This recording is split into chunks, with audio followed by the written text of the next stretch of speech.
Tarte hau Tolosako udalak babesten du. Lehenengo puntua, ondorengo akta onartzea. 2018ko otsailaren 27ko ohiko osoko bilkurako akta.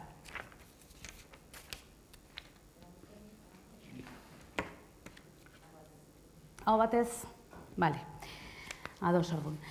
Bigarrena, Kristina Pelaez Errazkin, Andreak zinegotzi kargua hartzea. Hementxe kargu hartu aurretik dago legez xedaturiko formula bat, eta nik irakurriko dizut, eta zuk erantzun dagokizuna.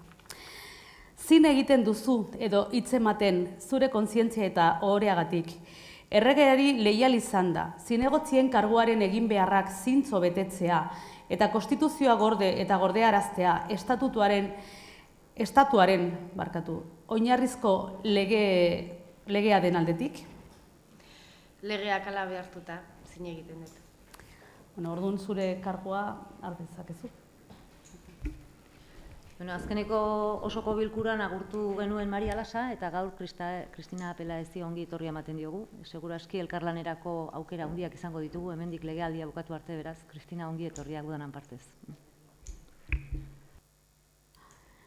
Hurrengo puntua, onartzea 2018ko aurrekontuetako diru laguntzen eranskinaren aldaketa.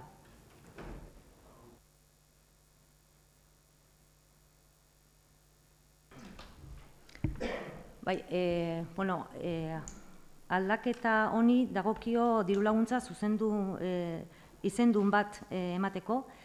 Jesus Artetxe hemen dago, gaina gure artean daukagu. Jesus Artetxek bere bizitzaren zati handi bat zuzendu du proiektu solidarioetara, Palestinako egoerari arreta berezia eskainiz. Askotan, osoko bilkura honetan bertan, Palestinan gertatzen ari diren hainbat egoeran berri eman digu, zuzenean berak bizitakoak eta ikuseitako egoera ezberdinak salaketa ohio modura eta solidaritatearen beharra mahai gaineratuz, nolabait gerraren ondorioz gertatzen diren hainbat egoera lazgarriren aurrean Tolosak ere bere alea jarri dezan. Aurreko urteko abenduan aurkeztu zuen Jesus Artetxek bere proiektua. Proiektuaren helburua da arazo ezberdinak dituzten emakumei zuzendutako zentro sozial bat eraikitzea. Emakume asko alargunak dira, beste hainbat senarrak preso dituzte eta seme-alaben karga beraien gain daude, ez? Gainera, diskapazitatea duten edo desgaitasuna duten aurrei ere tratu duin bat emateko aukera aurrikusten dute zentro sozial horietan. Proiektua Jeninen kokatzen da, bertako Not to Forget Women Society elkartearekin elkarlanean, bertako lehendakaria den Fargarekin harreman zuzena du Jesus Artetxek. Dakizuten bezala Tolosako udaletxeak gobernuz kanpoko lankidetza araututa du, ordenantza baten bidez, baina oraingo honetan erabaki dugu zuzeneko diru laguntza izendun bat egitea arrazoi jakin batzuengatik. Batetik elkartearen ibilbidea Tolosan izan duena oso importantea dalako, Tolosarron elkartasun kultura indartzeko egiten duten lan guztiagatik, bere implikazioagatik eta baita ere herritarrak kausa solidarioetan inplikatzeko daukan gaitasunagatik eta bereziki laguntzaren urgentziaregatik. Momentu honetan onartzen ari garen diru laguntza izendun honekin, Tolosako herriak Palestinako lurraldeari babesa adierazi nahi dio eta baita ere bide batez salatu egiten diren giza eskubide urraketa guztiak lurralde haretan. Ez dakit norbaitek zerbait esateko, bai? Arratsaldeon. Batetik, lehenbizi Jesus Artetxeri eskertu, eman digun aukera. Egia zen, abenduan gizarte batzordera etorri zenean, antxe usan genuen aukera esautzeko proiektua gertutik. Ze proiektua ez da bain zerotik hasiko den kontu bat, pausu batzuk eman dituen proiektua da, olatzek ondo esan duen bezala, guk emakumeen etxea esango genukena da proiektua, orubea hor dago, etxean egitura hor dago, eta Jesus etorri zitzaigun ez du lehioak eta ateak jarri baritugu. Eta guk hartu dugu horren konpromisoa, ea nola bideratzen dugun hau.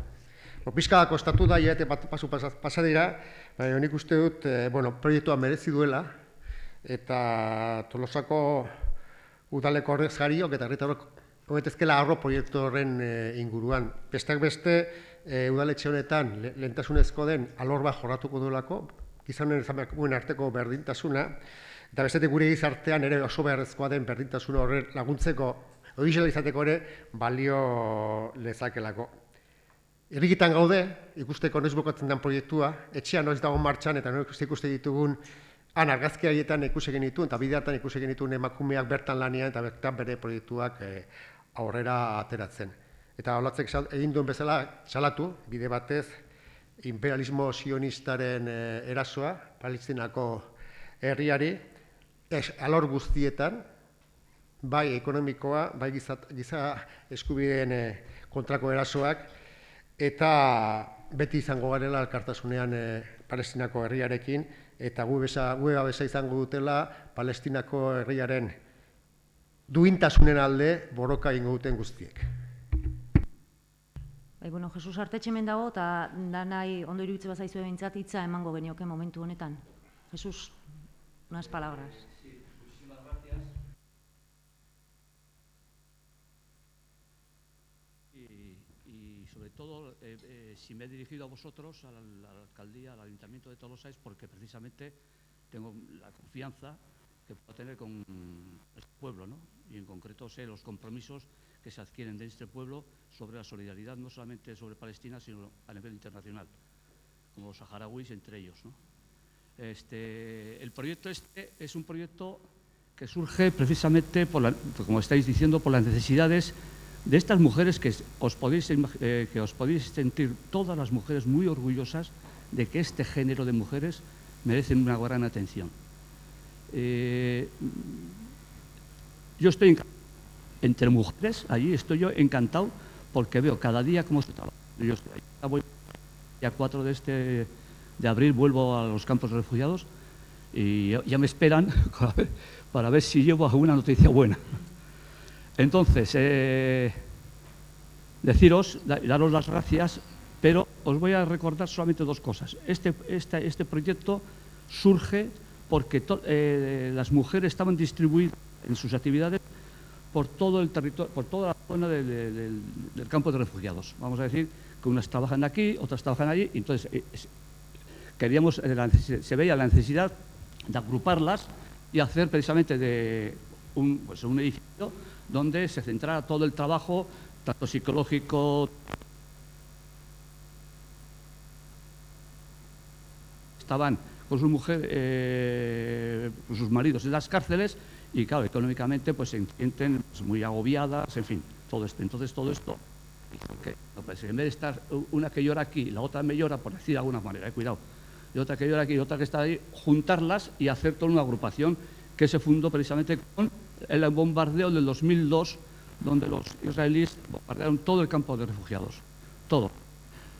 Hemos construido un teatro, un pequeño, que se llama Teatro de la Libertad, y vimos que la necesidad no solamente de que el campo de refugiados y su actividad cultural se centrara solamente en lo que es el campo, sino que ahora ya se están distribuyendo por toda Palestina. Eso es decir, los artistas están yendo ya a Nablus, o sea, a Ramallah, a Jerusalén. Entonces esto ya está trabajando, pero ha surgido otro problema más, que han asesinado precisamente al director, al director de cultural, el director Marc Camis, lo asesinaron. Entonces hubo un tiempo vacío el campo, vacío el teatro, porque la actividad pues había mermado, claro. Entonces, a ver cómo empezábamos otra vez con darle otra vez un impulso para que estos chavales, ¿qué es lo que se pretendía, entre otras cosas, aparte del cultural, separar de la violencia de los chavales contra la ocupación, porque efectivamente los chavales lo único que saben hacer es salir corriendo detrás de cualquier gir y echar piedras. Entonces había que recuperarlo, no crear más mártires. Entonces lo que se hizo, pensar en reconstruir otra vez todo el campo, o sea, todo el teatro, y a partir de ahí ya otra vez estamos trabajando ahí, ¿no? Estamos ahí en ese tema. Son personas de lo más humildes que os podéis imaginar. Yo incluso he intentado sacar fotografías de familias que me decía, no, Jesús, esto no puedes publicarlo, esto Jesús no puedes enseñar, por aquello de, incluso pensando ya de ellas mismas que aunque se prestaban a sacar la foto, pero visto el panorama, me decían, ¿podemos dar pena? ¿Tenemos que dar pena? ¿Qué pasa aquí? Entonces, ante eso, pues me guardé las fotos y fotos, muchas de ellas que incluso presentaré las fotos, pero no serán publicadas. Es decir, a los responsables políticos que estéis aquí, pero sin publicidad. Entonces, bueno, pues aparecía ahí unos números bastante escalofriantes. Entonces, dije, se acabó. Vamos a seguir por el camino que tenemos que seguir. A ver si por lo menos podemos conseguir la financiación para ese proyecto, que de hecho ya está el inmueble ya creado, pero hemos sido los últimos en no aportar económicamente ni un duro. Es decir, que teníamos todo eso pensado y parecía que la cosa iba a salir, y entonces estábamos con los nervios ahí, y yo, pues, de alguna forma incluso me retrasaba a no presentarme allí, a dar la cara para decir, oye, pues mira, todo este proyecto parece ser que se va retrasando, se va a retrasar. Se ha pedido una financiación, bueno, y estamos en ello, ¿no? Entonces ahora decía, bueno, pues a ver si por lo menos podemos conseguir para puertas. No digo ya puertas y ventanas, sino para puertas. Entonces, pues bueno, he venido aquí a daros las gracias en nombre de Not Forget Women, de Incamp, y en nuestra asociación que se llama Alcus, que en árabe es Alcus, en castellano es Jerusalén. Alcus, Alkartea, Geaguk. Hoy Bacarri.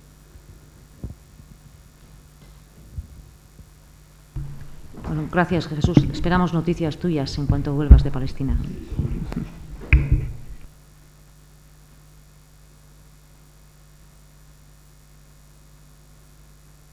Bai, orain proposamena bozkatu behar da, aldeko botoak, proposamena aho batez onartu da.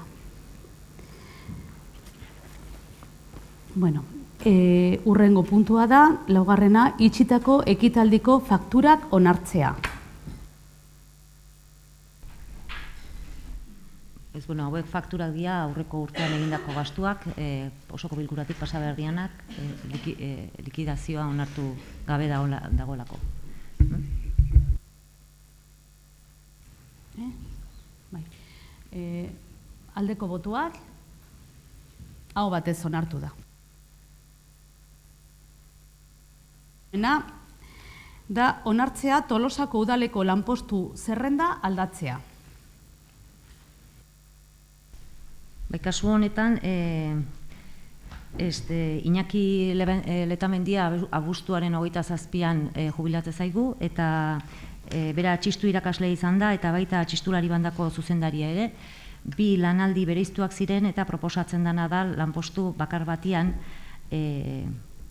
bihurtzea, ezta? Eta horretarako lanpostuen zerrenda aldatu beharko litzateke, eta hori da orain egitea proposatzen dena. Kristian, zerbait aipatzekorik? Zuek? Nuria, zuk zerbait esan? Iñakiri zuzenduta. Datorren abuztuan ez da jubilatzen bakarrik Tolosako udaleko txistulari bandako zuzendaria eta txistuko irakaslea, baizik eta Iñaki Letamendia jubilatzen da. Tolosan askok ezagutzen dugu, baina Tolosatik kanpo ere oso ezaguna. Gure aldetikan eskerrak egindako lanagatik, jarraitzeagatik gure tradizioak igandero Tolosako kaletan zehar jotzen ibiltzeagatik, gure jaietan parte hartzeagatik, bere umore onagatik. Ez da erraza izango bere tokia betetzea, baina ziur gaude zurekin egon diran guztiek lagunduko dutela zuk hautzitako bidea jarraitzen. Pixkat aipatzearren, Iñaki Letamendiak Tolosako udal txistulari guztiak Iruñako txistulariekin daukaten harreman hori urteetan iraundu du eta elikatu dute, eta errudun importantenetako bat Iñaki bera izan da. Aurten 50. aldiz joango da San Ferminetara jotzea. Beraz, hemendik hori eskerrak Iñakiri, izango ditugu aukerak berarekin egoteko eta omanalditerako.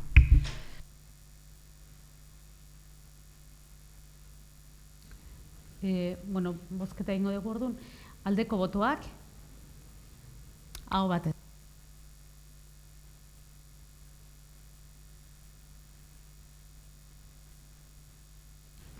Ondoren datoz, bat, bi, hiru puntu hauen xedea berdina da, dira hiru espediente tramitatu direla animaliak eduki eta babesteko udal ordenantza urratzeagatik.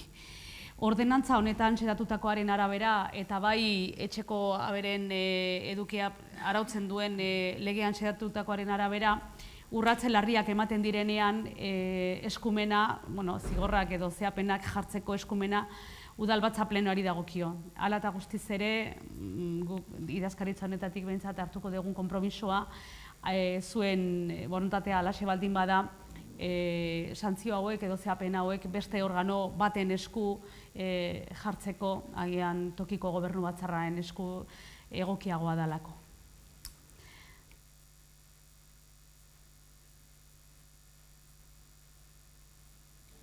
Zer egingo dezue, banan bozkatu espediente bakoitza, dira 2017 5 espedientea, 2018 bat eta 2018 4 espedientea. Hemen, dakizuenez, zigor espedienteak direnez, pertsonen datuak babestuta daude eta ezin dira aipatu.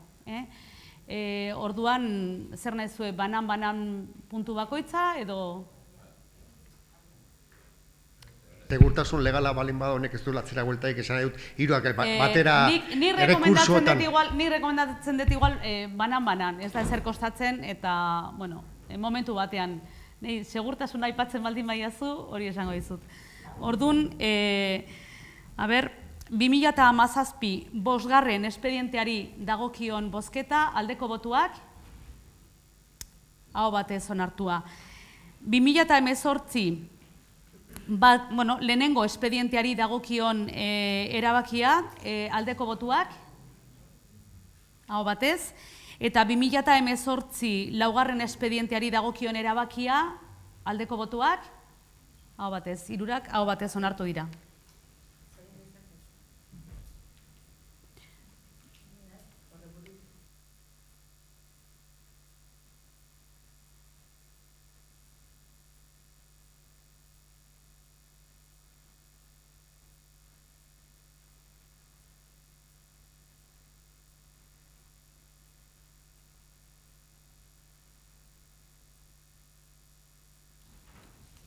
Urrengo puntua, 9.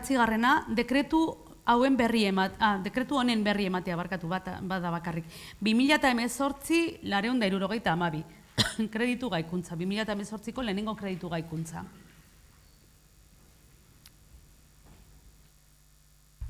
Bai, kreditu gaikuntza hau dagokio gudari kalean egin behar dugun obran inguruan tolargiri dagokion zatia. Bozketara pasako geha begonia, ez? Ez da berri eman, bale. Bai, da berri ematea, bakarrik. Orduan, gero, 10. puntuan, alkatetzako dekretu hauek berri ematea.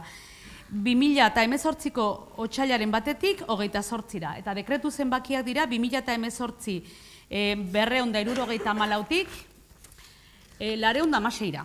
Eta da horien berri ematea baita ere.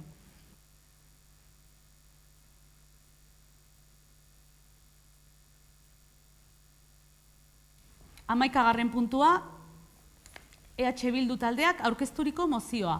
Asunción klinikaren auzia bideratzeko lan mahaia osatzea.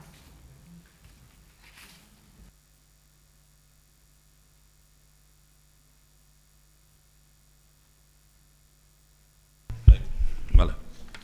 Txaldeon. Asunción klinikan auzia bideratzeko lan mahaia osatzea.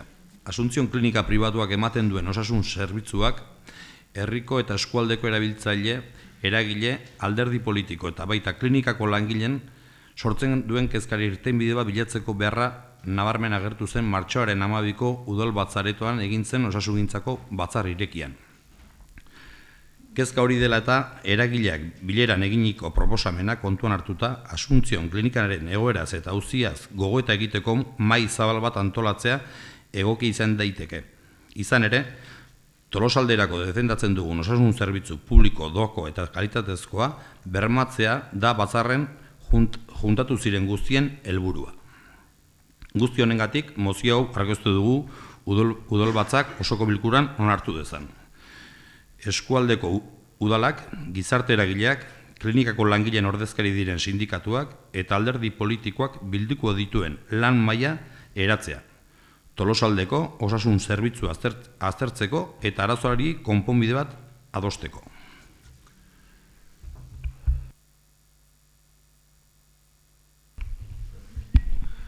Bueno, arratsaldeon guztioi, nik xehetasun batzuk argitu nahi ditut. Nik esan nuen lan maila eratzea ondo ikusten nuela, baino soilik iritziak islatzeko eta osasun sailari transmititzeko, ez erabakitzeko edo konsulta popular modukorik egiteko. Konponbideak, erabakiak hartzea edo eta adostea Eusko Jaurlaritzari dagokio, ez guri. Beraien kompetentzia da, ez gurea. Mila esker. Bai, berriz ni. Esan diaztu erderaz, esto es la moción. Bueno, aquí lo que venimos a decir en la moción es lo que se dijo en la reunión del día 12, ¿no?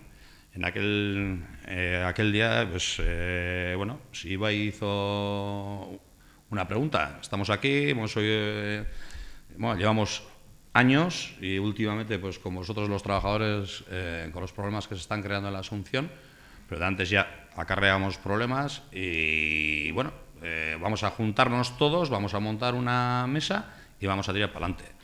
Bueno, en aquel momento, pues, Íñigo de Podemos también echó el carro, Cristian también dijo que sí, aunque ahora parece que... Txetasunak, pero bueno, inorrek ez du esan, zuk esan dezuna, inorrek ez du esan, mozioa jartzeuna. O sea, hoxe da. Bueno, y entonces, pues la moción esa viene un poco a poner en marcha esa mesa, porque vemos que, seguimos hablando del problema. El otro día, pues vale, estuvo muy bien, pero es que llevamos 4 plenos hablando de los problemas y eso, entonces, pues no sé, vosotros también, en la rueda de prensa que habéis dado esta mañana, lleváis 3 meses de huelga. Los trabajadores llevan 3 meses de huelga y, Añetiquén, pues, decíais, ¿no? En la reunión que habéis tenido en el gobierno vasco, pues no habéis notado que haya dado ni un fruto. Entonces, pues yo creo que tenemos que ir un paso más allá. Eskuduntza, ¿no les atardarás? Competencia. Sabemos que el Ayuntamiento de Tolosa no tiene ninguna competencia, pero no nos podemos quedar en eso. Desde nuestro punto de vista, pues así como hace 30 años que muchas veces se habla de aquella manifestación en la cual se juntaron todos los alcaldes de Tolosaldea para reivindicar que la Asunción fuera la clínica de eso, pues pues creemos que si en aquel momento gente de todos los alcaldes serían de distinto color, esos 30 alcaldes, o sea que quiere decir que es el momento de unirnos todos y defender al pueblo de Tolosa, de Tolosaldea en este caso, juntarnos todos y luchar por tener una, pues eso, osasungintza, esto se me está haciendo un poco esto, pero bueno, al final ponernos, como quedó en aquella reunión, la reunión que se hizo el día 12, pues vamos a coger unos mínimos, nos sentamos y vamos con eso y vamos a donde haya que ir, que el caso este es ir al gobierno vasco. Pero bueno, yo creo que es el momento de ir todos de la mano y defender pues una sanidad pública de calidad y gratuita. Ir todos de la mano y luchar por eso. Sabemos que no tenemos la competencia, pero es que no nos podemos quedar ahí. O sea, es que ya al final, aquí vosotros estáis aquí, lleváis 3 meses en huelga, atrás les veo a los de Topa, que llevan años con reivindicaciones y eso, y no me vale que no tengamos no nos vale que no tengamos la competencia. Yo creo que ya estamos ante una situación grave y tenemos que ir más allá, y por eso pedimos que se monte esta mesa y vayamos todos de la mano. Y al final, porque el beneficiario de esto es Tolosa y Tolosaldea. Entonces, pues bueno, entendemos de los usuarios de Tolosa y Tolosaldea, y por eso creemos que tenemos que ir todos de la mano y defender eso. Martxoaren 12an egintzen hemen bilera irikia, egia da, egun horretan bertan Podemoseko kideak proposamena intzuela, oso gesto itxusia iruditu zitzaian, ez balema zute onartzen hartu altxa eta banoa, teatralizatuta iruditu zitzaiten pixkate bai, bide batez esaten dizut baita ere hori. Baina martxoaren 12an egin genduen, luego digo en castellano, primero, así yo también me voy concentrando como Igor, martxoaren 12an egindako bilkura horretan, iritzi ezberdinak azaldu ziren, nik uste dut bitalde oso bereiztuak, bata Tolosaldeako ospitalea publikoa behar duela izan, urtetan aldarrikatzen duen taldearen aldarria, eta beste batetik langileen aldarrikapenak, ez? Aldarrikapen sindikalak. Herritar batek baita ere jarduera lizentziaren inguruan aritu zen, eta zerbitzuaren kalitatea beste pare bat herritarrak baita ere, ez? Zerbitzua nolakoa izan behar duen, doakoa, publikoa eta kalitatezkoa, beste eskualdetako ospitaletan dagoeneko parekoa, hortan ez daukagu inork zalantzarik, hortan bat gatozanak, kasu honetan eta zerbitzuari dagokionez, baita ere aipatu zen, profesionalen medikuen gabezia, nola egoera hori Asuntzion klinikan gertatzen zen, baina baita ere orokorra gertatzen ari den beste hainbat ospitaletan. Osoko bilkura honetan gauden alderdiek ordezkapena dute baita ere eskumena duen organoan, Eusko Legebiltzarreko osasun batzordean. Langileak ere bertaratu ziren batzordera, bere aldarria eta kezkak bertan aurkezteko. Nik neuk osasun sailburuarekin, klinikako zuzendaritzarekin bilerak egiten ditugu eta jarduten gara oraindikan ere dauden konflikto horiek konponbidean jartzeko bidean, eta uste dut bidea hori dela. Adibide gisa, maila osatu behar baldin bada, han osatu beharreko mahai bat izango litzatekeela kasuan. Adibide gisa, hezkuntza sisteman, irakaskuntzaren kalitatea aztertzeko eta irtenbideak adosteko, eskumana duenak antolatu ditu horrelako foroak. Euskal Eskolaren Kontseilua edo ebaluaziorako institutua eta bar. Bestalde, eta osasun sailak eskumena duenak esparru honetan, legez antolatu du baita ere esiko taldea, bertan mai horretan parte hartzen dugu ordezkari alkateak, baita ere profesionalak elkartzen ditu zuen mai horretan sartzen ez dituzuenak, ez? Eta zerbitzua bertan positiboki baloratu izan da, kanpoan utziz publiko eta pribatuen osagarritasunaren eredu horrek baliagarria dan zerbitzu publikoak emateko garaian. Hori horrela ikusita, guk ere pentsatzen dugu mai hori osatzekotan han organo eskuduna duen tokian osatu beharko litzatekeela. Eta horregatik ezezkoa botatuko diogu mozioari.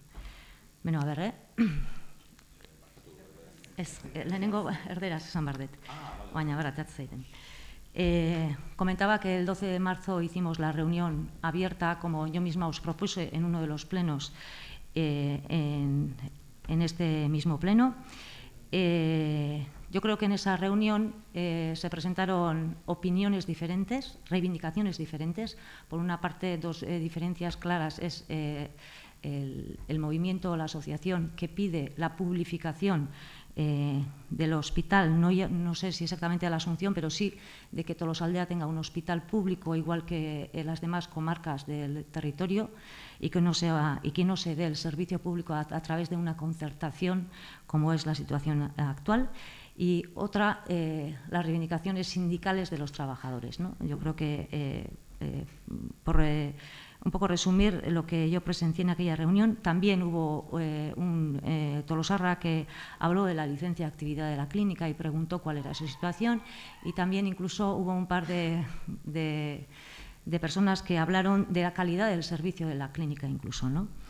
De lo que sí estamos todos de acuerdo es que tiene que ser el servicio sanitario que tiene que ofrecer el servicio de sanidad tiene que ser gratuito, público y de calidad, regido por los mismos parámetros que se rigen los demás hospitales públicos de las comarcas de toda Guipúzcoa. También se comentó el déficit de profesionales médicos, que es un tema que que ocurre también en los hospitales de otras comarcas, quizás sea más acusado en nuestra clínica. Todos los partidos que tenemos representación en este ayuntamiento, tenemos también representación en la Comisión de Sanidad del Parlamento Vasco, que es donde tendría que, en todo caso, conformarse esa mesa de negociación. Y a eso es a lo que nos remitimos. Por eso, pues bueno, no vamos a aceptar la moción.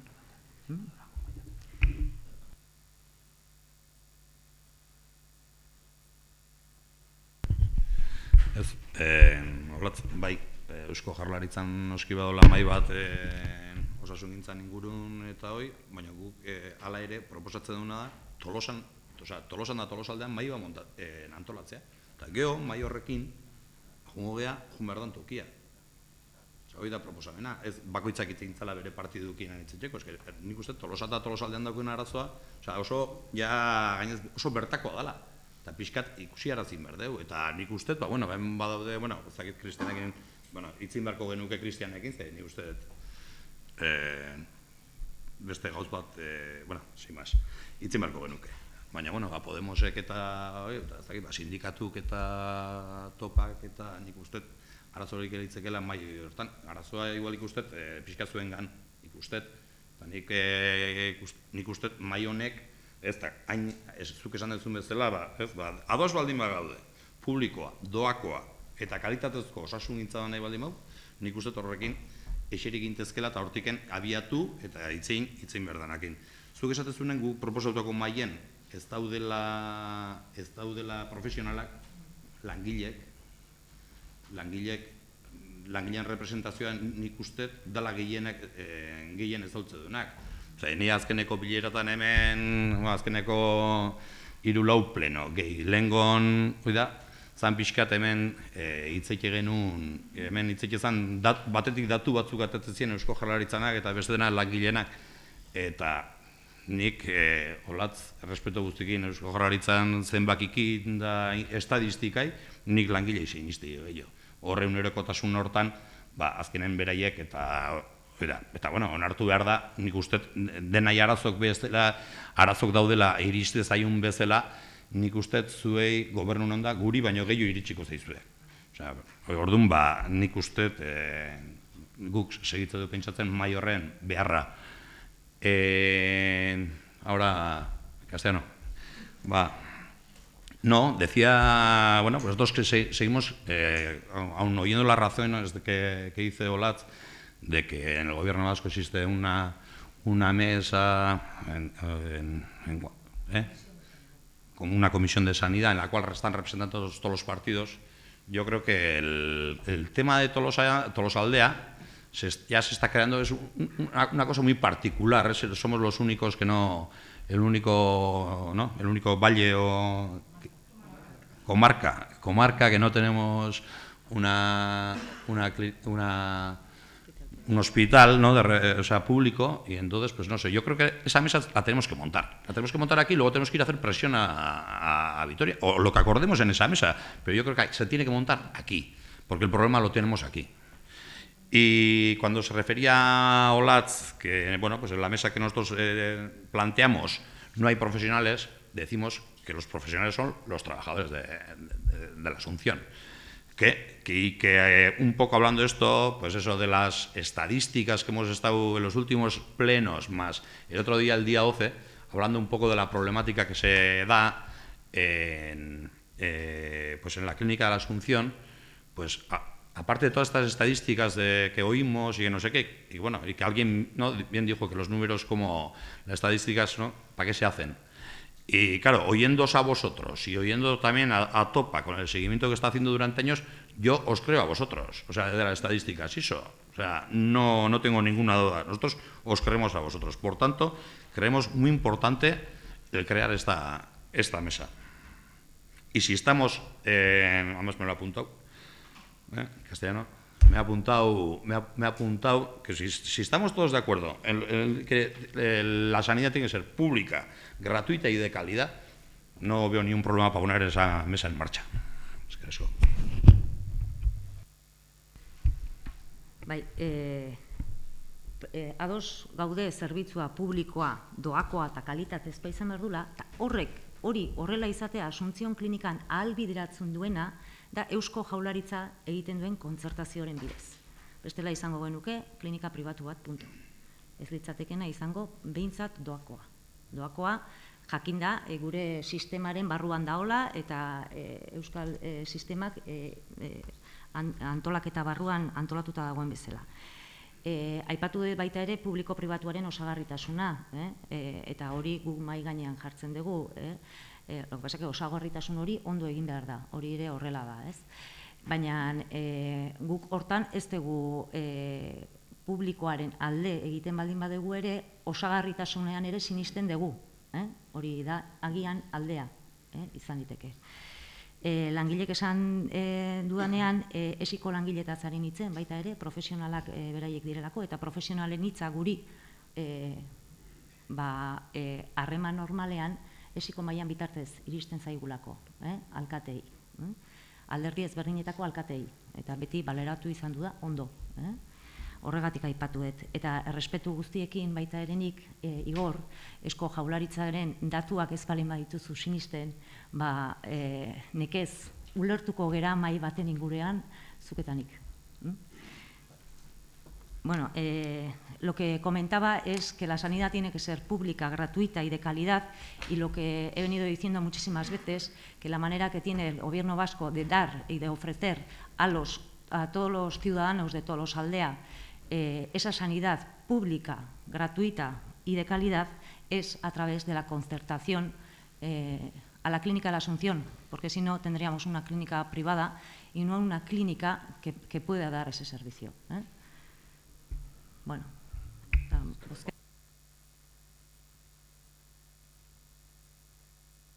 Ez, arazoa baldin bada, esi ez daula gu planteatutako mailan, esi jartze deu. Osea, errez, baina hoi, mai baten ingurun, gauzoitaz, mai baten ingurun iritzeitea. Zuei iritze baldin mazaizue, esik mai hortan hon behar dula, mai hortan erabakikoa. Beste bat, txiki bat.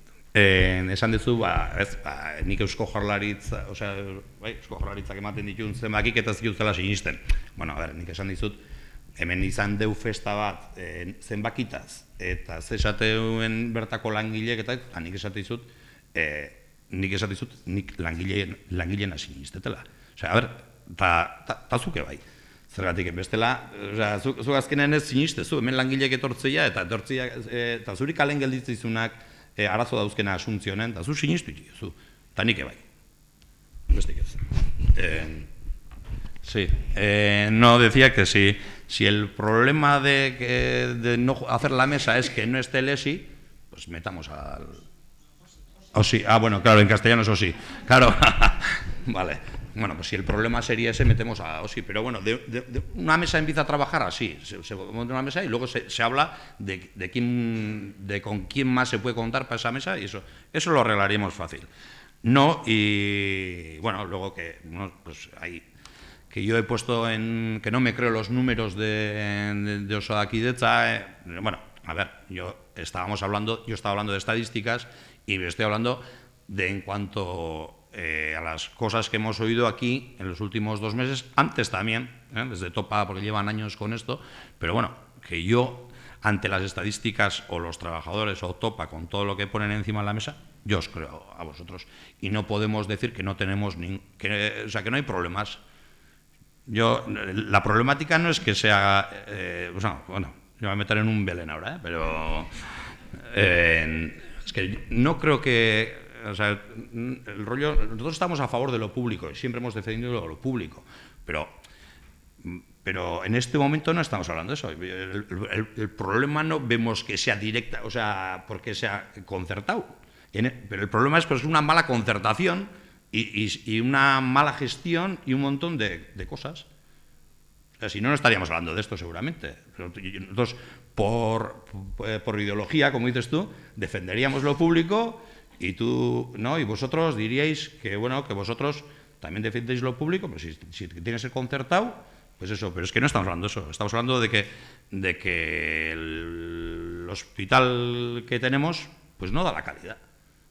Claro, porque cumple que es público y que es gratuito, pero no da calidad. Y da problemas, porque estamos viendo. Y entre ellos, pues aquí estamos con los trabajadores que llevan 3 meses de huelga. O sea, algo hay. O sea, no se puede decir que da calidad y que no hay problema. Bueno, vale. Uste dut egiten dian, baieztapenakin kontu pixkat ere uki behar dela. Igor, kontu pixkat baita ere. Zerbait badagoela esan liteke, langileen egonezin bat badagoela eta errebindikazio sindikalak badaudela, eta horrek eragin dezakela zerbitzuan esan liteke agian. Zerbait badagoela, mamu bat bezala utziaz, baieztapen borobilak egitea zerbitzua txarra dela gaur egunean, enitzake ausartuko, uste dut ez dela egia. Uste dut ez dela egia. Uste dut, Eta baieztapen horiekin kontua handia eduki behar da, iruitze zaite, gehien bat ordizkari publikoak geranean. Nire proposamena da mai hori dagokion lekuan osatu behar dela, ez da besterik. Eta ez dakit gauza asko esan dituzu, hortan utziko denik. Bozketara pasako gea, Begoña. Ondoren. Bueno, mozioaren aldeko botoak.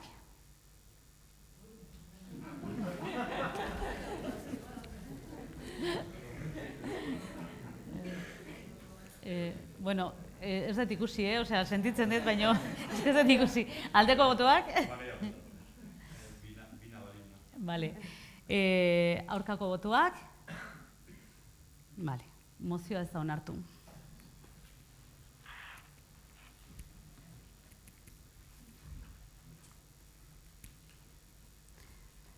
Bueno. Orain, mai gainean dago beste mozio bat, gai zerrendan ez dago sartuta, beraz, lehendabizi, kasu honetan, tramitatu behar den edo eman behar den prozedura da, lehendabizi gehiengo absolutuz erabaki beharko litzateke mozioa gai zerrendan sartzea eta tratatzea, eta hori baiezkoa izango balitz, ja bigarren pauso gisa, ja mozioa aztertuko litzateke. Bueno, zer nahi zute, ja zuzenean bozkatu premiatasuna. Esan edetena da, baliteke baita ere premiatasuna argudiatzea, horregatik isildu naiz. Bueno, orduan bozkatuko ezue premiatasuna zuzenean. Aldeko botuak, aurkako botuak, abstentzioak,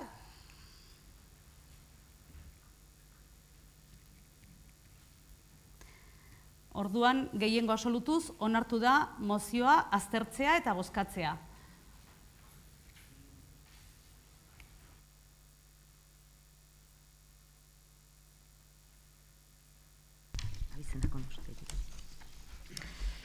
Mozioa Kataluniaren egoeraren aurrean. Tolosako udalak bere kezka eta erabateko argudioa adierazten ditu Carles Puigdemonten atxiloketa, Jordi Turull, Carme Forcadell, Raúl Romeva, Josep Rull eta Dolors Basa kartzelatzeko agindua dela eta auzitegi gorenak martxoaren 23an ostirala emanak biak. Salbuespenezko bi neurri horiek gehitu behar zaizkio Oriol Junqueras, Joaquim Fort, Jordi Sánchez eta Jordi Croixat lehendik jasaten ari diren kartzelatze prebentiboari, eta hori ere zentsuratzen dugu oinarrizko printzipio demokratikoak urratzen dituelako. 2. Tolosako udalak salatzen ditu herritarrek aukeratutako hautetxien kartzelatzeak, behin eta berriz gertatu dinenak izan ere beren eskubide politikoak ukatzen ari zaizkie, Nazio Batuetako Giza Eskubideen Batzordeak agerian utzi duen bezala Jordi Sánchezen kasuan.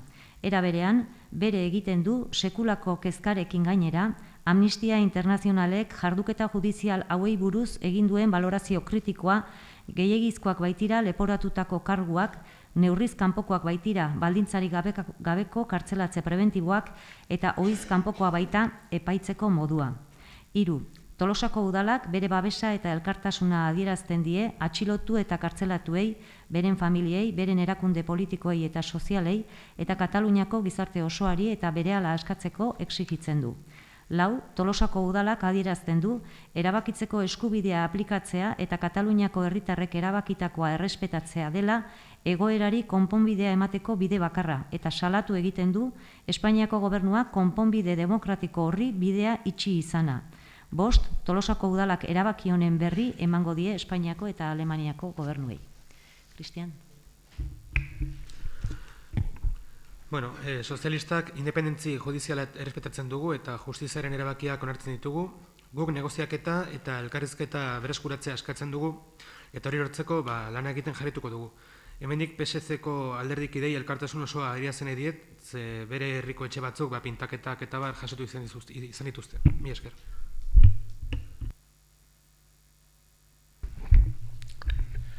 Dudik ez dago, EH Bilduk mozio hau babestuko duela. Gauzazko esan litezke Katalunian dagoen egoerari buruz, analisi asko eta analisi kontajarriak izan litezke zegatik iritsi garen egoerantara.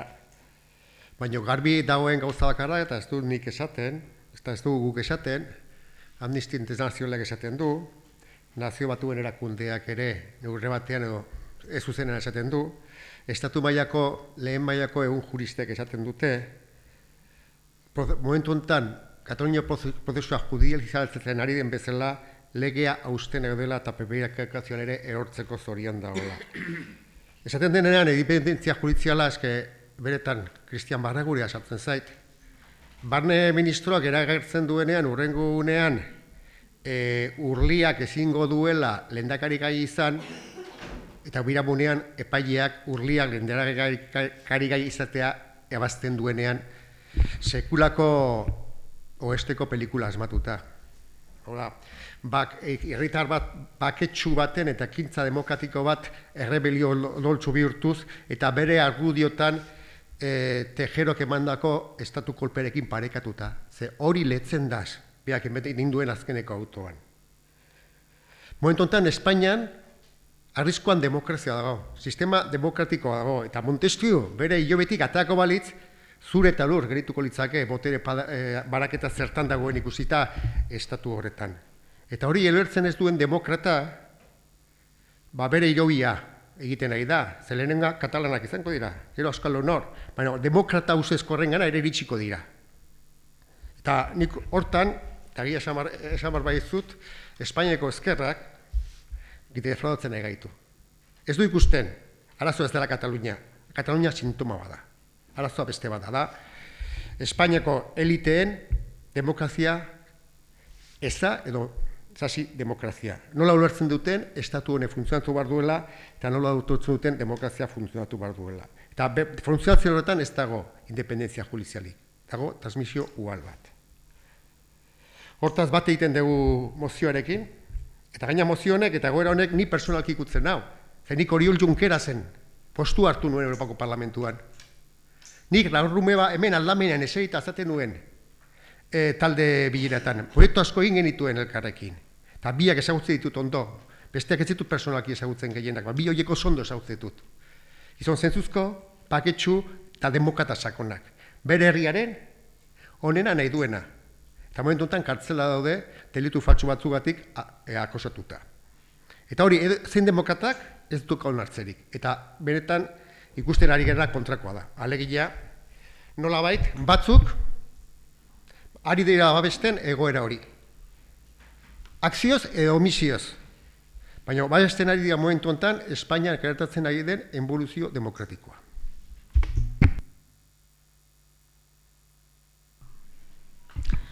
Gabon, barkatu den daukata hotxa pixkat.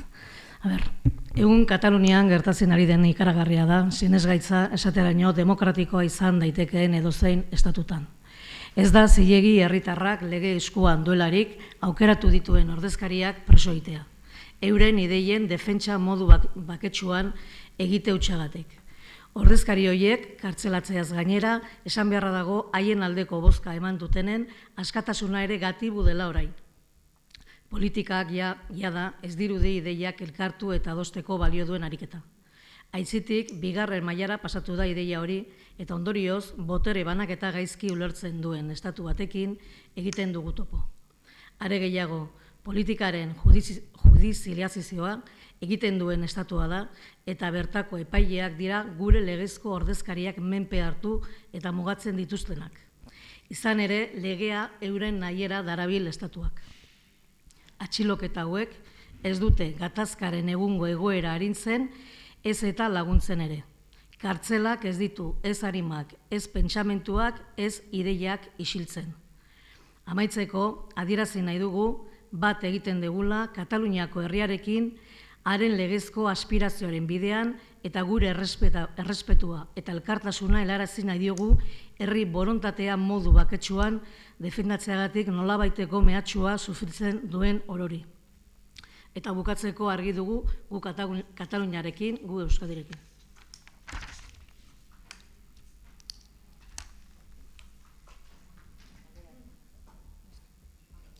Bueno, mozioaren bozketari ekingo diogu, orduan aldeko botuak, aurkako botoak, mozio onartu da. Azkeneko puntua, galderak eta eskaerak.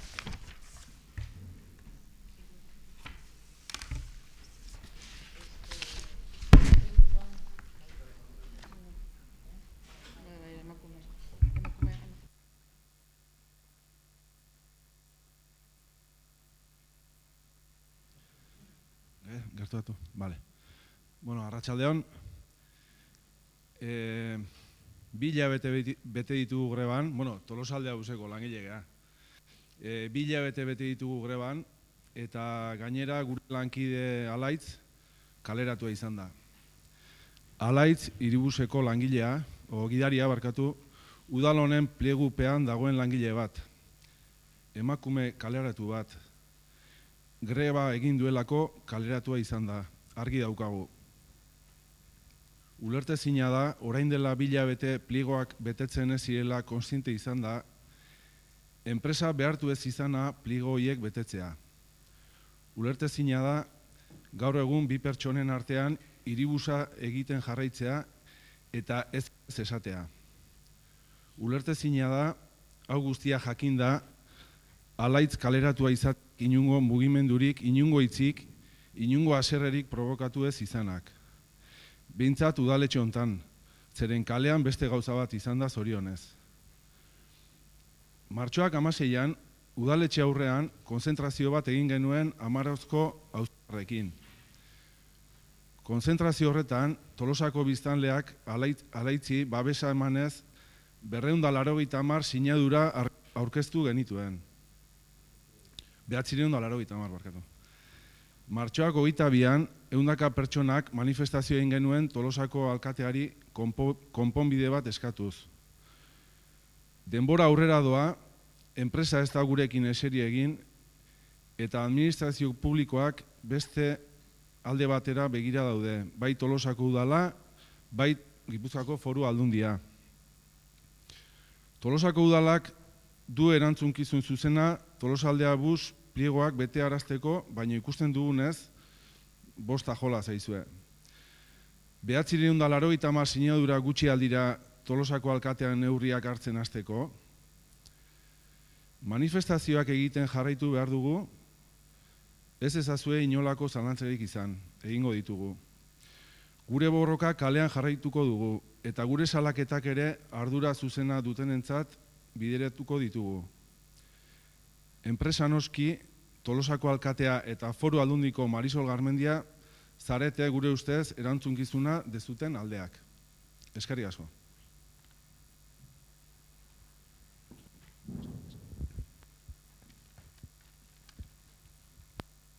Bai, arratsaldeon. Bueno, ia ez nator bat esan dezun ezerrekin, era batea esateko, Esan dezu pliegoak ez direla betetzen, hori ez da egia, gauza bada greba egoera baten egotea eta baldintza batzun rebindikazioak egotea. Seguru aski zilegiak dianak. Baina plegua betetzen ez dela esatea, hori ez da egia, hori ez da horrela. Ez degula ezer esan, egon gera zuekin, egon gera enpresarekin, egon gera foru aldundiarekin, 980 herritarren sinadurak asko dira, ez dira bakarrik Tolosarrak, eskualdekoak dira, gure urbanoa jende askok erabiltzen dulako baita ere bailarakoak, baina bada zerbait, egon naiz amaratzeko bizilagunakin, eta niri tokatzen zaidan lan hori egiten ari gara. Tolosako udala, Tolosako herritar bezala, egoera honen sufritzailea gea, erabatea esateko. Ez daukagu zerbitzurik. Sufritzailea gea. Guk ez dugu provokatu egoera hau. Eta soluzio bat bilatzeko mugimenduak egiten ari gera.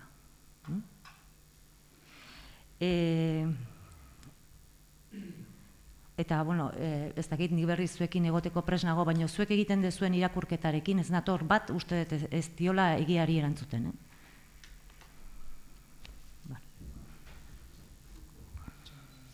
Bai ez, esaten plegoa ez da betetzen, bi gidari terdi bikin segitzen dute. Eta hori, esan nahi dut, greba egoeran edo ez, hori urtetan egondan anomalia bat izan da, eta horregatik esate genuen, plegoa alde hortatik.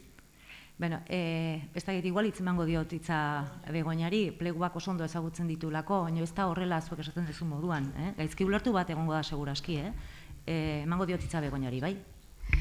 A ber, nik bakarrikan argitzeko, osea, bakarrikan, osea, nik ez da nire gustoa hor sartzea olako eztabaidatan, baina, a ber, plegu zaharrak, esango dugu, plegu zaharrek ez zuten ezer xedatzen ez langile kopuruei buruz, ez subrogazioei buruz, ez ezerrez. Dia 2005ko plegu batzuk, eta egia esateko, ez dute ezer xedatzen. Egora horren aurrean, eta ikusirik ze gabeziak zeuden, plegu berriak egin ditugu. Plegu berriak egin ditugu eta kontratazio berri bat, kontratazio prozeso berri bat martxan jarri dugu plegu berri batzuekin. Ze gertatzen da? Kontratazio prozesua luzea da.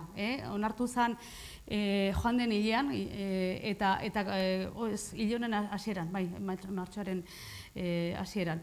Eta gertatzen dena da, eta plegu hortan, bai, eta kontratazio espediente hortan, bai, xedatzen da, adibidez, zerbitzua betetzeko beharrezkoak direla gutxienez 2,49 langile. Xedatzen da baita ere, langile subrogazioari dagokionez, aplikagarria izango dela indarrean dagoen lan hitzarmena eta baita ere langileen estatutuaren 44. artikulua. Xedatzen da baita ere, kontratazio berri bat egin beharko balitz, eta plantillan baldin badago emakumeen aldetikan 40%tik behera, langile berriak emakumea izan behar dula. Eta baita ere, xedatzen da, indarrean dagoen lan hitzarmen sektoriala errespetatu behar dela. Gauza guzti horiek agertzen dira oraintxe edo orain dela zea batzuk, claro, denbora behar genuen, pleguak redaktatzeko eta zoritxarrez, administrazio prozedurak luzeak dira, gainera kasu honetan kontratazioari dagokion iragarkia Europako boletinean argitaratu behar izan da, eta bakarrikan informazio gisa eman nahi dizuet hori dana sartu dela prozedura honetan, plegu hauetan, zeren plegu zaharretan etzan ezer arautzen.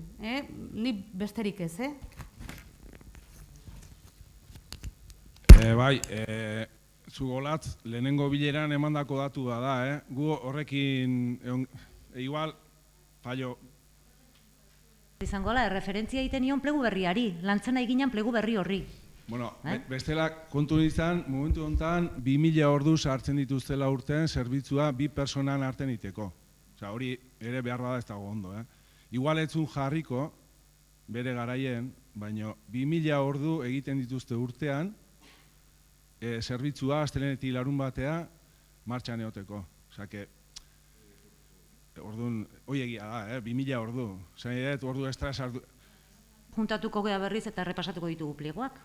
Ez, bi langile terdina zuk esan zen igun. Hemen Iñaki eta Kristianekin ingenuen bileran, horregatik. Bai, danak enden, plegu berriari erreferentzia eginez. Bueno, vale. Gu ez da hola ulertu, baina, bueno. Olatz. Bueno, gatazka honetan, EH Bildu garbi dago konponbidea bilatua dela, izan gara lehengoan egon zen manifestazioan, bultzatu dugu sinadura bilketa, ulertzen duelako udalak bere esku dauen guztien bar duela. Ez dugu gatzen udala ez denik ari, ze badakigu ari dela. Baina, bueno, egin bar duela, bere indarranta guztia, ez hemen bakarrik, baika diputazioan ere, eta hemen badaude diputazioan horren ardura duten alderdikoen kideak bai hontan, eta nik uste horiek ere egin beharko luketela indarri. Ez dana gizarelezkoa, da Gipuzkoako diputazioak enpresa baten barruko, nola esango nuke, gatazka badela argudiatuta, zerbitzu publiko bat denean, eta enpresa hori zerbitzu publiko bat denean, arazo gainetik kenduen izatea, ez da giltzalezkoa jendeakin ez biltzea. Eta momentu honetan iruditu zaigu, Gipuzkoako Foru Aldundia ez da gizalegez jokatzen ari. Ez durako ez da bereekin bildu ere egin nahi. Eta nik uste hori salatzeko dela, eta udalak baduela hortik nundik heldua. Baldin eta benetan konfliktoa eta gatazka bideratzen hasi nahi badugu. Eta beste kontu bada, eta ulertzen dut igual, enpresak baitula bere arrazoiak izan ditzake, nik ez ditakit konpartizitzen ditutulako osagutzen ez egitzeko, baina ez da gizarerezkoa ez da enpresa ez egitzea langileekin, fede honean oinarrituta gatazka honi irtenbide bat emateko asmoarekin. Ze bilabete pasata, eta kontutan hartutan, momentu honetan Tolosan zerbitzuen uneko 30% egiten dela, eta horrek zara edu, enpresak jasotzen duela legokioken diruaren 30% ez dut ulertzen, zein den benetan enpresaren helburua. Gatazka luzatzia eta nolabait kontzesua galtzia? Eski holako gaizki pesatzen hasi behar dugu, ez da normala. Ez da normala, eta hor udalak, iruditzen zaigu, egin behar duela indarra, egin behar duela bere esku dagoen guztia, nolabait Tolosaldea SL-koak, PUS SL-koak esertzeko langileekin, ikezketan hasteko. El problema ez da zer eskatzen duten, zer ez duten eskatzen. Hemen, elkarrizketa diputazioak eta elkarrizketa enpresak ukatu egiten dute. Ez da kasua Tolosako udalera, zorionez, posten gara horregatik. Baina beste bi agenteek ukatu egiten dute elkarrizketa. Ni pixka bat argitzearren, Tolosako udalaren ardura da urbanoa, herrikoa, eta Tolosaldekoa Foru Aldundikoa da, horrek ez du esan nahi, Tolosaldekoekin arduratuta ez gaudenik ez da ere, horrekin ere ari gara. Bale, arratsaldeon. Gurea da txakurraren asuntuarekin lotuta, bai. Orain dela hilabete bat edo, ez naiz gogoratzen, nire senarrari deitu zion batek, esaten de batek, porque esan zin zanta, ea zerbait galdu zuela, esan ez, eta gara momentu horretan begiratzen diozu karterari, dokumentazioari, eta ez dut galdu ezer, eta Guz da gure txakurraren izena. Guz etxean, Guz ez dago etxean. Bueno, horrela izan, asuntua da, Guz, gure txakurra, alde intzula etxetik. Gure harridura, esan zan. Baina, bueno, hemen zegoela, eta etortzeko lehen bailen, bestera eraman behar zutela, bai hori da, protektoraren ganat, ez dakiz, bueno, Donostian ginen, nilanean, eta lehen bailen, atean itzan, eta etorri ginen, txakurra hemen zegoela. Bueno, dana ez de kontatuko.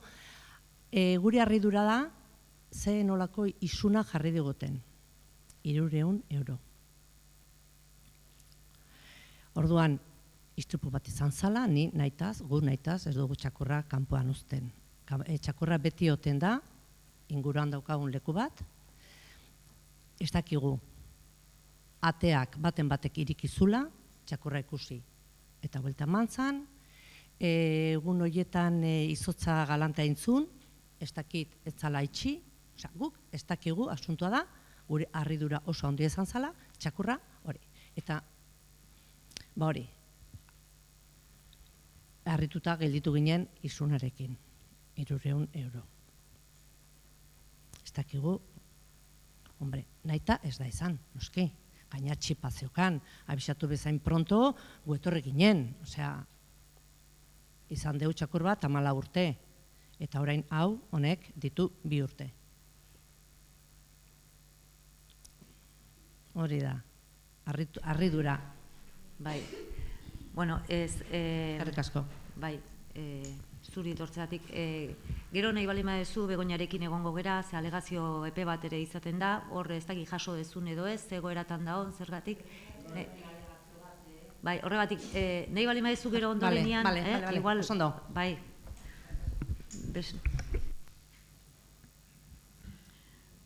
Bueno, a ver, por orden. De nuevo aquí, creo que se ha perdido una oportunidad con no haber aprobado una moción. Veo que las siglas pueden más que las realidades. Nosotros, sí es verdad, cuando dice Solat, cuidado con lo que se pide, no sé lo que se pide. Creo que no se ha pedido grandes cosas.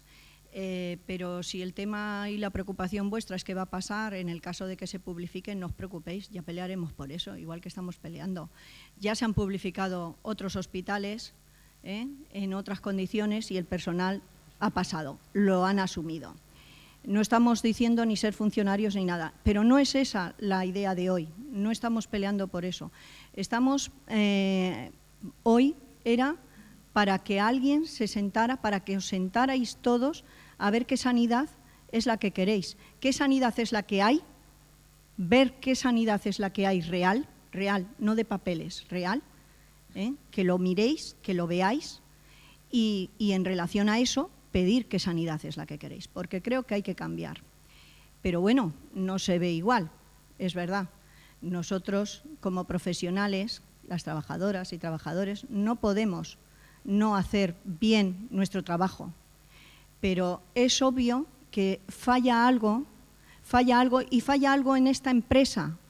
Y en esta empresa porque no se cumple el concierto y no se ha cumplido en su totalidad, no se ha cumplido nunca. De todas maneras, en ese concierto tenéis un punto 18.3, el concierto que firmó el Gobierno vasco, tiene un punto en que, sin perjuicio de la dirección del contrato, el órgano de contratación podrá designar un responsable del contrato al que corresponderá supervisar su ejecución y adoptar las decisiones y dictar las instrucciones necesarias con el fin, perdona, que no me lo sé de memoria, de asegurar la correcta realización de la prestación pactada dentro del ámbito de las facultades que aquellas le atribuyan.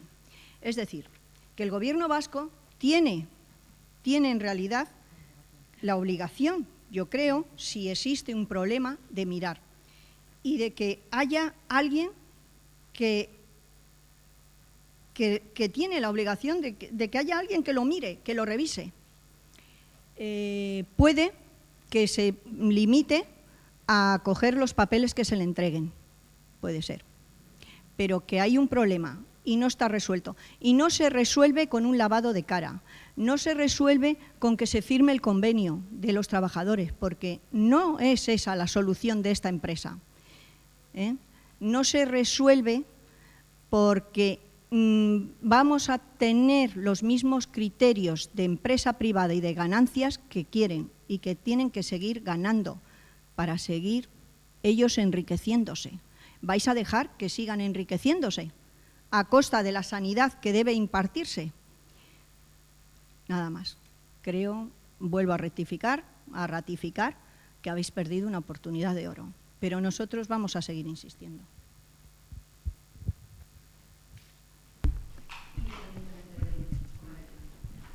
Sí, creo que no me has entendido, porque cuando dices que cuidado con lo que se pide, yo no he hecho en ningún momento ninguna afirmación de ese tipo. Lo que le he pedido que tenga cuidado con lo que se afirma, porque si ya cuestionamos la calidad actual del servicio de la Asunción, pues estamos hablando de otra cosa, pero seguramente vosotros como representantes de trabajadores del ayuntamiento, también creo que habéis hecho un camino y que ya estáis hablando de otras cosas. Ya no estáis hablando de cerrar un convenio sindical, sino del tipo de sanidad, ¿no? Entonces estamos hablando de otras cosas muy diferentes. El concierto, si hablas de un punto concreto del concierto, necesitaríamos más tiempo. De todas maneras, eso, pues lo que he venido diciendo durante todo el pleno con respecto a este punto, eso le concierne a la Comisión de Sanidad del Gobierno vasco y no a este ayuntamiento.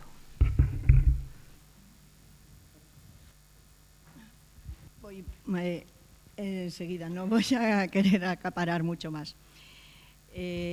A ver, es verdad que no tenéis la competencia directa, pero es verdad que podéis influir. De hecho, tú ya nos has notificado que te reúnes y que va.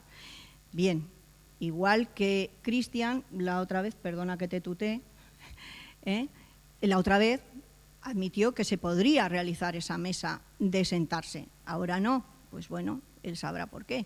Pero el hecho de que tú trabajes con unas determinadas condiciones sí implica a que das un trato en determinadas condiciones, no porque lo quieras, no porque sea. Y sí podéis, desde luego, presionar para que eso se subsane. De alguna manera se tiene que subsanar. No sé cuándo, no sé en qué momento, se tiene que subsanar. Pero que sepáis que aunque nosotros firmásemos un convenio, tampoco está subsanado la materia. Nos interesa un convenio porque nos interesa trabajar en mejores condiciones, pero no todas se resuelven con ese convenio, porque volveremos a estar en las mismas condiciones dentro de X años, y no es dentro de X años, es que lo tenéis en la puerta de que se van el personal, y te digo que a día de hoy necesitaban personal para asistir. Hoy necesitaban personal que no tenían. ¿Qué pasa? ¿No os vais a preocupar de que efectivamente, pues bueno, cuando no tengamos trabajadores y seamos, pues yo qué sé, deficitarios a tope, yo lo que nos gustaría a nosotros es que pusierais remedio antes, que os implicarais, que sí podéis, que no digo que no os impliquéis, ¿vale? Pero yo creo que se puede presionar más desde un ayuntamiento, con una moción, con una aprobación, con una mesa, mirarlo. Yo creo que se puede hacer más de lo que hacéis, a todos, ¿eh? Nada más.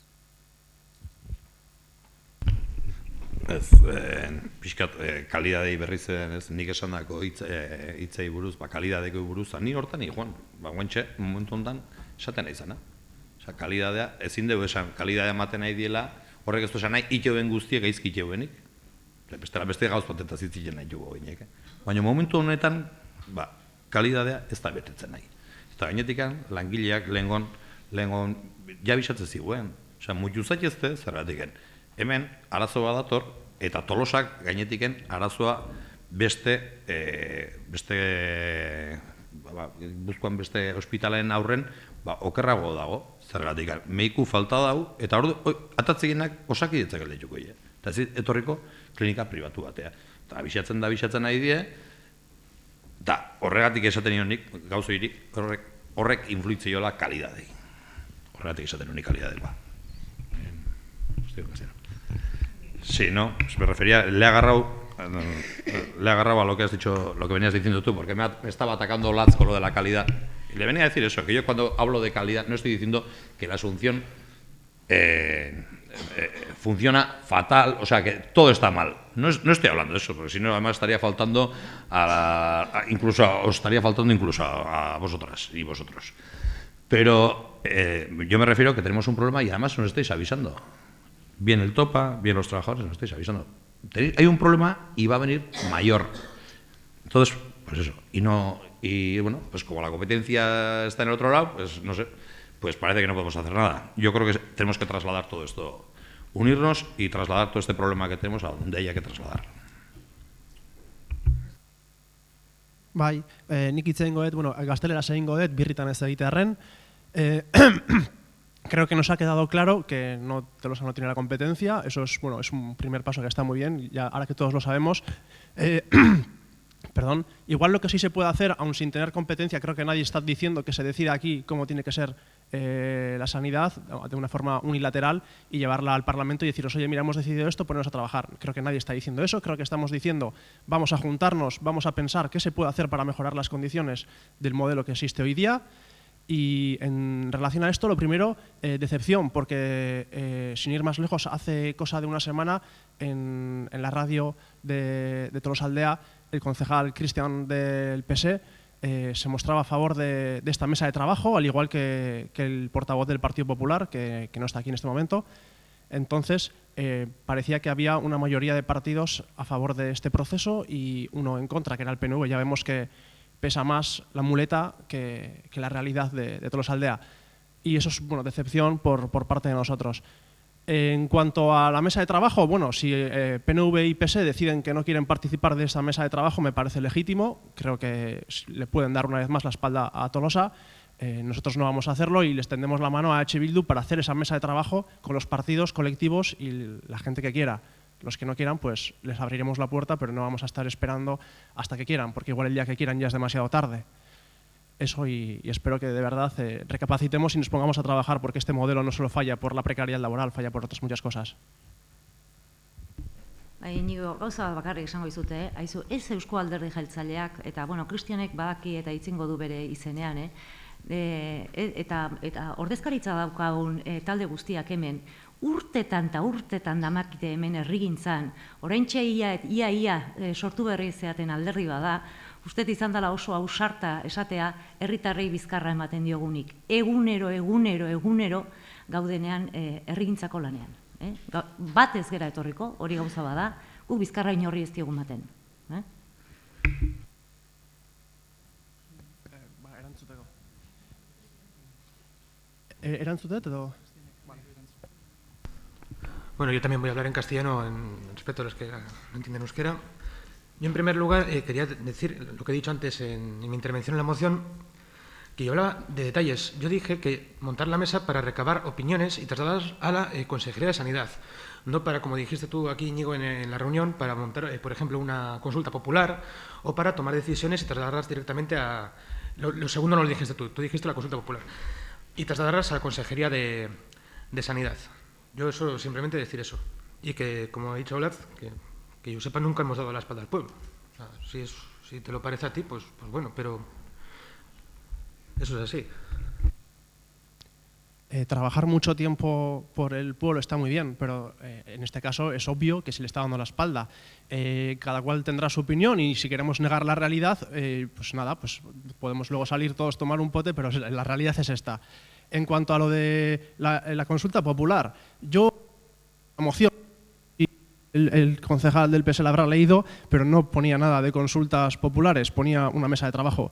Es posible que en este momento el concejal del PSE estuviese hablando de lo que yo propuse, pero es una pena que no se pudiese presentar esa moción a este ayuntamiento porque parece ser que las fórmulas que se utilizaban hasta hace no mucho, habiendo presentado otras mociones desde Podemos Tolosa, ahora no se permiten. En ese sentido, simplemente comentar que también añadimos, estamos a la espera de una araudia, de una normativa que facilite la participación de colectivos y partidos ajenos al ayuntamiento, porque es negar la evidencia que Tolosa no es como era hace 4 años.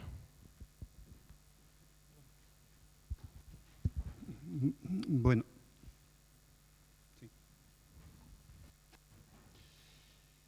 A ver, yo voy a hablar en nombre de Topa, como otras veces. Como quedó reflejada en la reunión en que estuvimos la última vez, para muchos vecinos sentimos que aquí en Tolosaldea tenemos un problema con la clínica de la Asunción. La reunión desde nuestro punto de vista fue interesante, pero quedó corta, quedaron bastantes cositas, muchas dudas, quedaron bastantes temas sin tocar y se dijeron unas cuantas no verdades o, como el señor Pinille decía, con una manera un poco rara de decir las verdades. Hubo una duda que se repitió y que estuvo todo el rato por encima en toda la asamblea, en toda la reunión, y era que ante una misma realidad, teórica realidad, que es la atención sanitaria que estamos recibiendo en Tolosaldea, había dos lecturas o dos interpretaciones absolutamente distintas. Por un lado estaba la de sanidad, para la que la atención que se está dando en Tolosaldea es una de las 6 mejores que se están dando en toda la comunidad autónoma vasca, y por otro lado estaba la que de alguna forma representaban los trabajadores de la Clínica La Asunción, los 300 trabajadores de sanidad que dicen que con esas condiciones no se puede dar una calidad, la que de alguna forma venimos diciendo topa desde hace 7 años, que no lo estamos diciendo por ideología, que no lo estamos diciendo por prisma, que dices tú, que no lo estamos diciendo por método, como decían, tenía otro nombre, por modelo. No estamos diciendo que es un tema que hay que pintarlo de rojo en vez de amarillo porque es que nos gusta más el esto. No, es que lo estamos diciendo porque con unos ratios, porque eso es de lo que estamos hablando nosotros. Estamos hablando de que para dar una atención determinada, una atención de calidad, hacen falta unos ratios de trabajadores, hacen falta unas infraestructuras adecuadas, hacen falta unos profesionales adecuados, hacen falta, vamos, lo básico. No se puede dar una calidad de atención, eso es lo mismo que decirnos que un SEA 600 da la misma calidad de atención que un Audi. No puede ser, se da una calidad de atención, sí, pero de distinta calidad de atención. Estamos hablando de distintas cosas, no estamos hablando de modelos, ideologías, rojos y verdes y cosas de esas, estamos hablando de calidad de atención.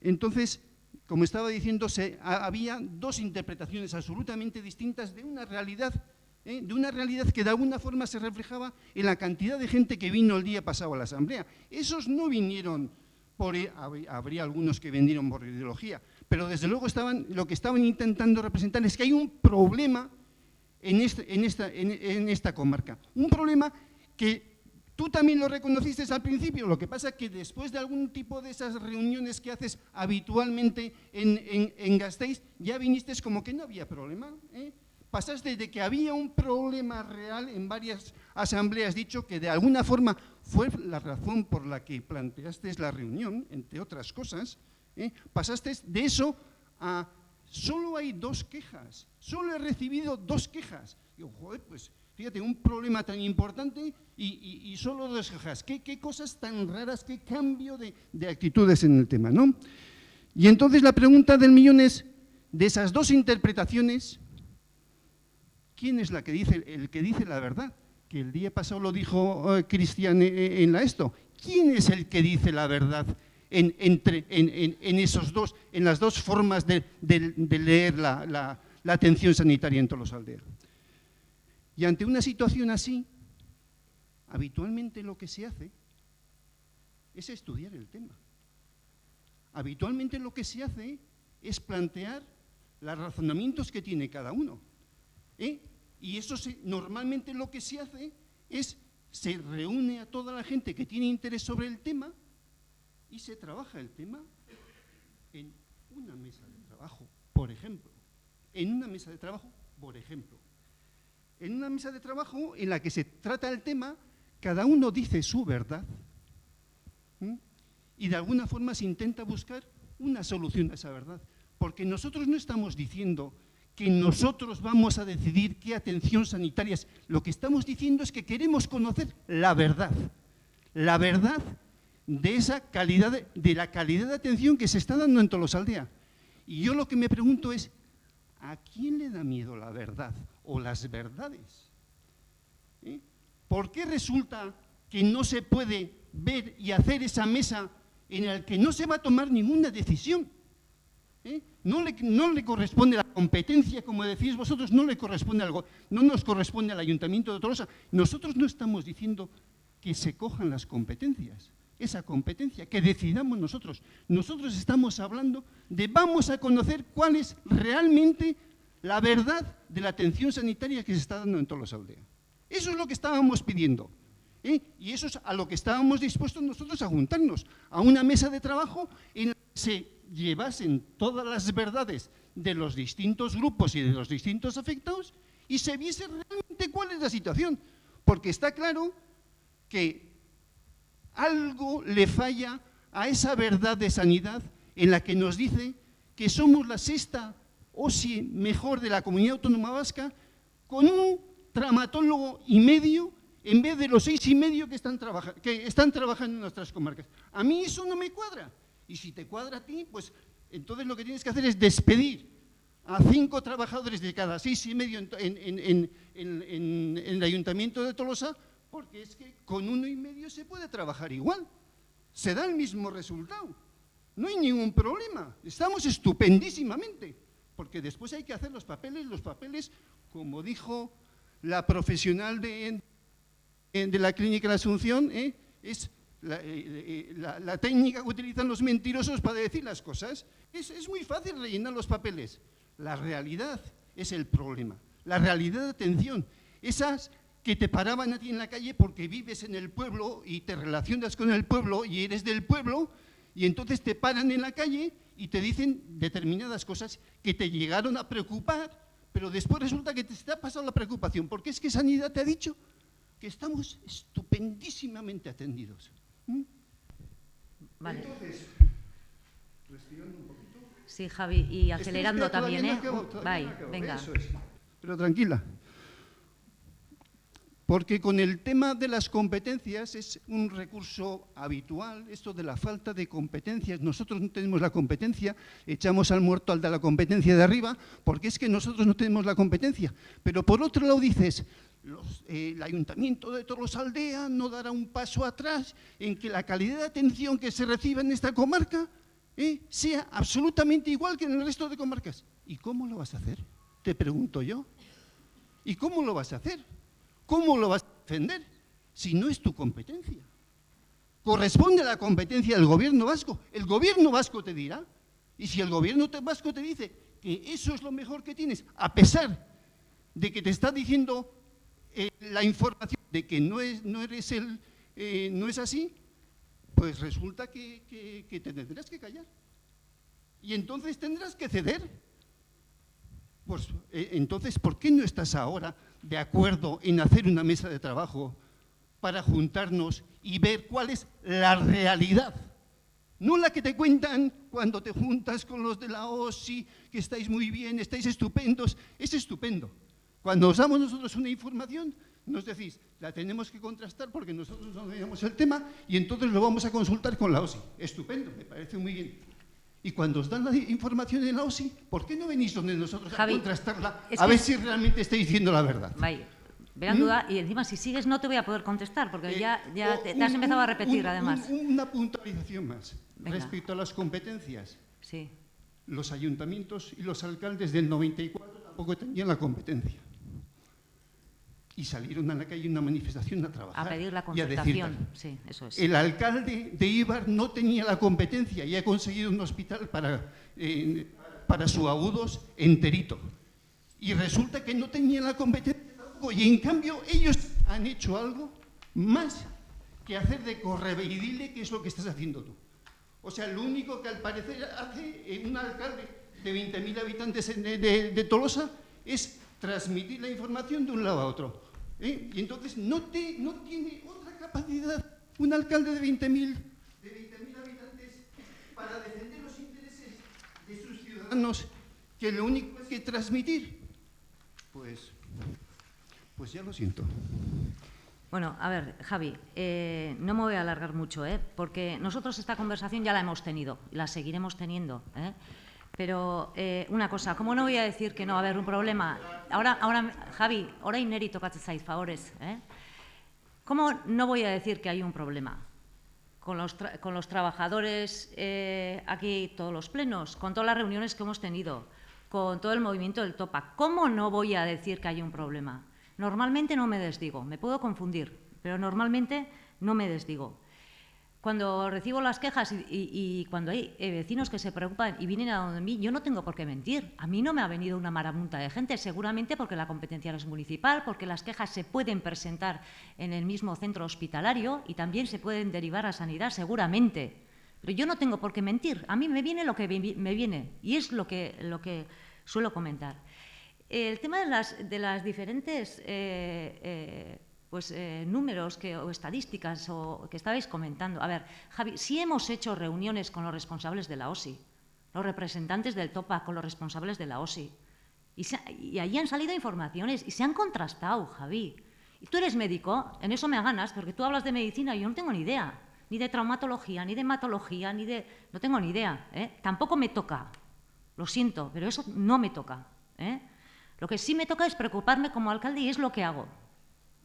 Lo que sí me toca es pedir la misma calidad que en cualquier centro hospitalario y es lo que hago. ¿Y cómo se mide la calidad? Pues se mide por unos parámetros que establece también el Gobierno vasco. ¿Y cómo se mide la calidad de la OSI? La calidad de la OSI de Tolosaldeas se ha medido con los mismos parámetros que las OSIs de las demás comarcas. Y resulta que nos enfada porque dicen que la OSI de Tolosaldea es buena y nos enfadamos. Pues no lo entiendo, de verdad, Javi, no lo entiendo. Otra cosa es que me digas, es que los parámetros que utilizan para medir la OSI no son adecuados. Bueno, no sé, tú eres médico y sabes más que yo. Quizás sea eso, no lo sé. Y de verdad, no frivolices. Esta conversación la hemos tenido, entonces, o sea, y volver a poner encima de la mesa y plantear dudas que es que ya han sido despejadas. No, y vamos a terminar, de verdad, Javi, vamos a terminar. Los ratios de los trabajadores y tal. El Gobierno vasco lo que concierta es el servicio.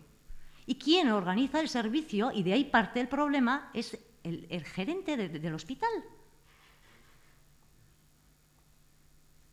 Y eso lo sabemos. De ahí puede partir el problema que vosotros planteáis. Eta nik egiten esango dizut, galdera erregutan gaude, utzi egiten dugu eta jarraituko dugu hizketan. Beste gaien inguruan norbaitek zerbait esateko badauka? Ez. Bueno, gabon den hori eta eskarrik asko etortzegatik. Tarte hau Tolosako udalak babestu du.